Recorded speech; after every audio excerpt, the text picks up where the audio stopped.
Bonjour, donc on se retrouve aujourd'hui pour la suite de notre tuto sur Reason 6.5 débutant, et où il sera question des préférences. Avant de rentrer dans le contenu bien évidemment du programme, il est important de regarder au niveau des préférences comment ça se passe. Donc on va lancer Reason. Alors effectivement ici pour les utilisateurs de 6.5, vous savez qu'il y a des racks extensions, l'équivalent des VST mais au format natif de Reason. On verra ça en toute fin de tuto.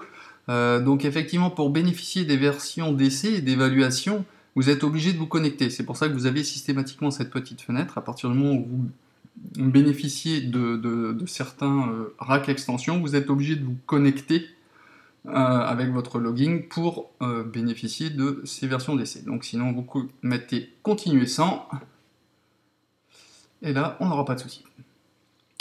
Donc par défaut, on a la triple fenêtre qui arrive, avec le mixeur, le rack là où on aura tous nos instruments et effets, et ici la partie séquenceur. On verra ça en détail après. Avant tout, il est important d'aller dans les préférences, Reason Préférences. Il y a plusieurs onglets, Général, Audio, Surface, Avancé, Clavier.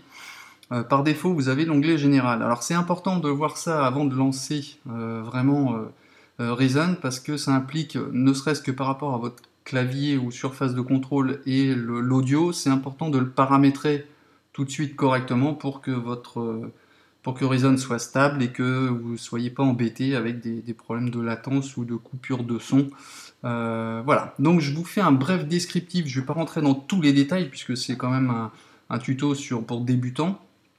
Donc ici, dans l'onglet général, vous avez donc la sensibilité de la molette, ça c'est pour la souris, ça c'est vous qui faites comme vous souhaitez. Le nettoyage de l'automatisation, alors ça permet d'avoir une définition un peu plus fine ou plus importante pour certaines automations. On verra que l'avantage de Reason, c'est que n'importe quel bouton, que ce soit de volume, de panoramique, effet gauche-droite, etc., etc. On verra tout ça en détail plus tard. À chaque fois que vous allez effectuer, si vous voulez, sur le séquenceur une automation, par exemple, on va dire progressivement, je veux que mon son il monte de 0 jusqu'au maximum, progressivement, au fur et à mesure de la lecture, je vais faire ce qu'on appelle une automation. Et chaque automation comprend un certain nombre de points. Je vais pouvoir dessiner entre deux points une ligne, etc. etc. Donc, par défaut, vous laissez normal. Vous pouvez mettre un minimum important ou maximum, c'est-à-dire plus vous irez dans le haut, plus vous aurez un certain nombre de points sur une même distance pour affiner votre réglage d'automation. Donc laissez-le par défaut un normal, après quand vous serez un peu plus pointu et que vous aurez besoin de plus de subdivision, vous pourrez le régler ici. Ici, sur l'option réduire l'encombrement des câbles, vous verrez que dans chacun de nos instruments, on pourra le retourner avec la touche Tab et voir un peu comment ils sont connectés au niveau des câbles. Ici, quand vous laissez celui-ci afficher le module sélectionné uniquement, vous avez la possibilité, donc c'est-à-dire quand on va sélectionner un module, on verra les câbles qui sont connectés sur ce module, les autres seront mis avec une transparence. Soit on peut masquer les câbles autoroutés, c'est-à-dire autorouté, c'est quand l'avantage de Reason aussi, c'est qu'il vous simplifie la vie. Quand vous sélectionnez un élément par rapport à un autre, vous sélectionnez un élément, vous créez par exemple un effet, le module d'effet va se connecter automatiquement à l'instrument sélectionné, sans que vous ayez rien à faire. C'est ça l'avantage de Reason aussi, c'est qu'il se câble automatiquement, ce qu'on appelle auto-routé. Les câbles sont routés et acheminés vraiment à l'endroit où il faut. Donc vous pouvez, si vous voulez, masquer les câbles autoroutés. Vous allez me dire dans quel intérêt? Tout simplement, c'est qu'il y en a que vous allez router manuellement. Il y a des choses que l'avantage de Reason, c'est que vous pouvez arriver dans un tel degré de complexité au niveau des câblages, des instruments, des effets, qu'à un moment, vous allez peut-être vous y perdre, et vous pouvez avoir la possibilité de masquer ceux qui sont autoroutés, c'est-à-dire histoire de vous faire de la place et de voir uniquement donc ceux que vous avez routés manuellement, les câblages que vous avez effectués vous-même. Ou souvent, on peut masquer tous les câbles, ainsi on verra, juste au lieu d'avoir tout un câblage qui pendouille, on n'aura que sur chacune des connectiques un petit point de couleur qui vous dit voilà, ça c'est connecté à tel ou tel instrument ou effet. Vous avez la possibilité d'activer ou de désactiver l'animation des câbles, c'est-à-dire quand vous allez retourner un rack, vous allez voir le câble qui bouge un peu, comme si ça bougeait en réel. Bon, bah, le désactiver, ça peut vous économiser un petit peu de ressources, mais bon, après, c'est vous qui voyez. L'apparence, ici, à chaque fois que vous allez pointer votre souris vers un module ou vers un bouton, vous allez avoir une petite bulle d'aide qui va vous montrer soit la valeur d'un paramètre, par exemple pour un volume, ou soit ce que c'est. Et ici, vous affichez l'indication de l'automation. C'est par exemple quand vous allez avoir, je sais pas, vouloir faire une automation sur, je sais pas, par exemple le volume. Dès que vous allez écrire ou dessiner une automation, c'est-à-dire pour faire bouger un bouton tout seul de volume, eh ben, il va être encadré par un cadre vert, si je puis dire, ce qui vous permettra tout de suite, quand vous verrez l'ensemble de vos racks, tel ou tel bouton a reçu une automation. Donc le fait de cliquer par défaut dessus, hein, ça va vous afficher, vous indiquer qu'il y a bien une automation qui est faite sur tel ou tel bouton de tel ou tel module. Ici, on a les morceaux par défaut, c'est-à-dire on a 3 choix possibles. C'est-à-dire quand vous ouvrez Reason, soit vous avez un rack vide, c'est-à-dire ici, il n'y a rien, j'ai pas d'instrument, j'ai pas de configuration particulière, j'ai quelque chose de blanc, je suis initialisé pour travailler comme je veux. Soit vous avez la possibilité de sélectionner ici un modèle, moi je l'ai appelé DRJ Template, c'est celui que vous avez peut-être l'habitude de voir, que j'utilise régulièrement, que j'ai d'ailleurs indiqué ici, que j'ai mis là, dans mon module à l'installation. Vous voyez que j'ai fait une sauvegarde, en fait, comme si j'avais créé une musique, un morceau, sauf que j'ai placé comment dire, mes fenêtres d'une certaine façon, de façon à ce que quand je l'ouvre, ça s'ouvre avec des fenêtres bien réglées comme je veux. Je vais vous donner l'exemple. Je sélectionne modèle. Donc par défaut, là je vais fermer Reason, et quand je vais l'ouvrir, il va se rouvrir avec cette configuration-là. Hop, je quitte. Maintenant, je rouvre. Hop, Horizon.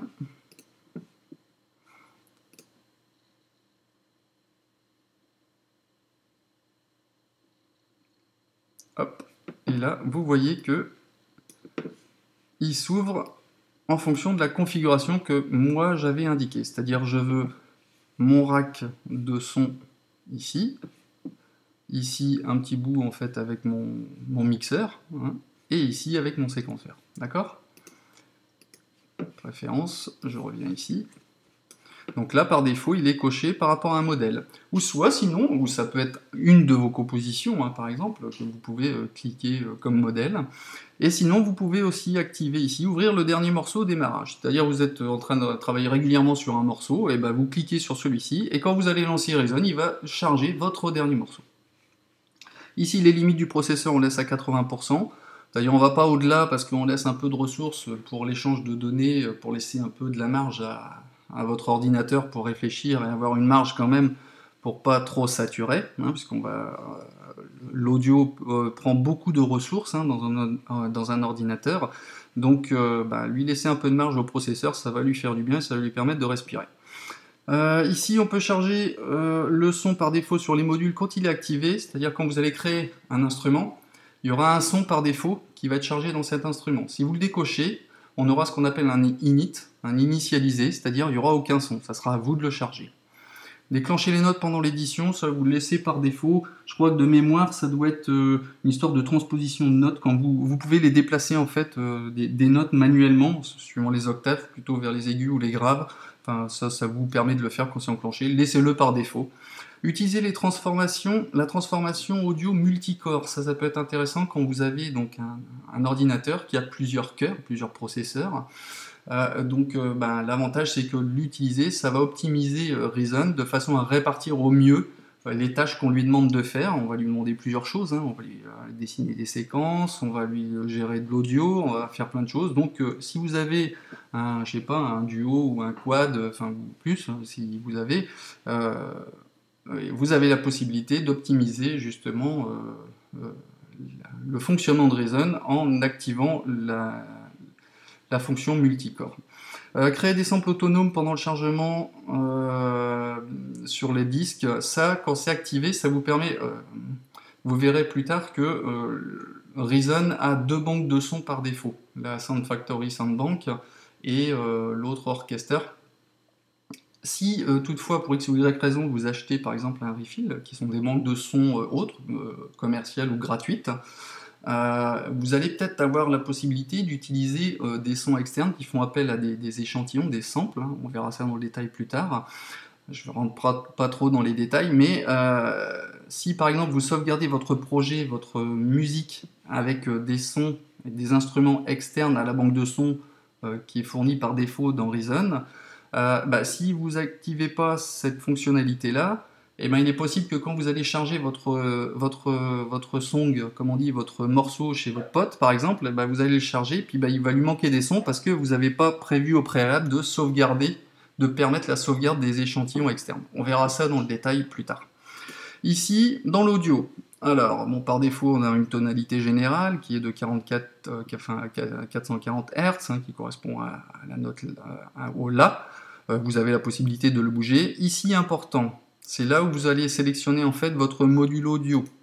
Soit, si vous avez pas, là c'est ma carte son externe, l'audio box. Vous allez sinon pouvoir utiliser, si vous n'en avez pas d'externe, soit le pilote ASIO 4 All, je crois, pour PC, ou le Core pour Mac.